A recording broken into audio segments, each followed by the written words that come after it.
The story that emerges for the urban poor is not simply one of extraordinary neglect, but one of active hostility. And I, in the years of work with urban poor people, it's almost like they have to live a life in which the state is in a kind of ongoing low-intensity war against its most vulnerable citizens. And that's a fairly dramatic thing to say. The urban poor survive despite the state and in opposition to the state. And they survive very bravely in those circumstances. Somewhere there has been an assumption that the rural poor have rights and the state has duties towards them. It might fail in those duties, but it does have duties towards them. But for the urban poor, it seems as if the state only has duties against them. The duties of the urban government are for the middle class, people like you and I, who have to be protected against the urban poor. In many ways, the lives of the middle class are possible because of the services of the urban poor that they provide. It's almost as if we wish that we had an Aladdin kind of lamp that you'd press it and they would appear, they'd provide all your services, and then you press it and they should disappear. And where they should disappear, nobody is very clear about. We've sort of formally talked to people in the most low-end, rag-picking, even begging, the most difficult of occupations, domestic work.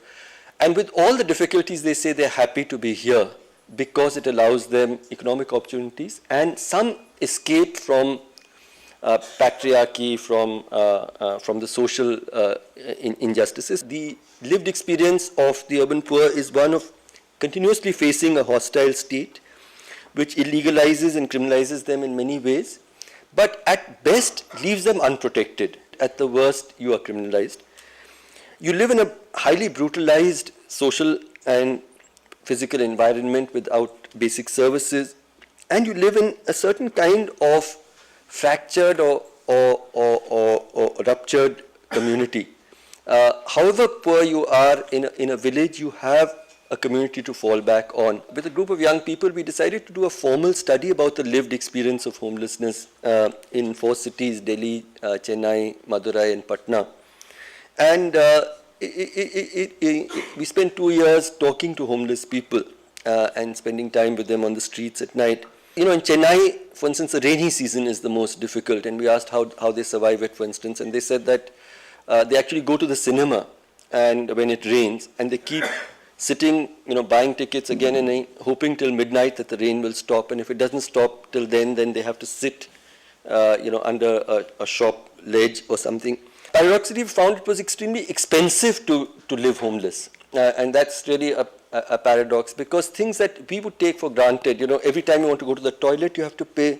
Every time you want to bathe, you have to pay. You want a clean glass of water, you have to pay. On winter nights in Jama Masjid here, there are entrepreneurs who actually hire out blankets at 30 rupees a night.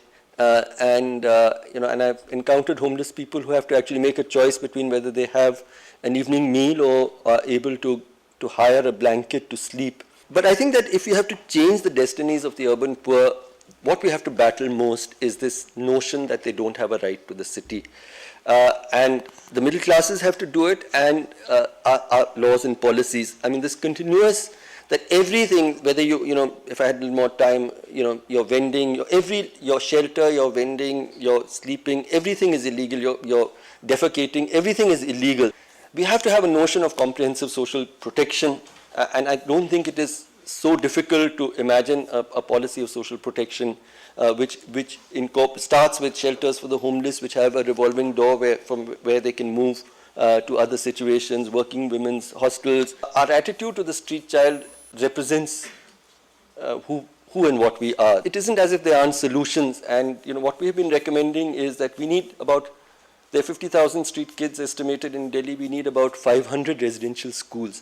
One would imagine, where would these 500 residential schools come from?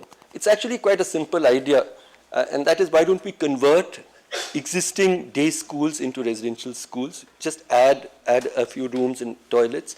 allow and welcome the street kid in on their own terms, and it won't cost very much.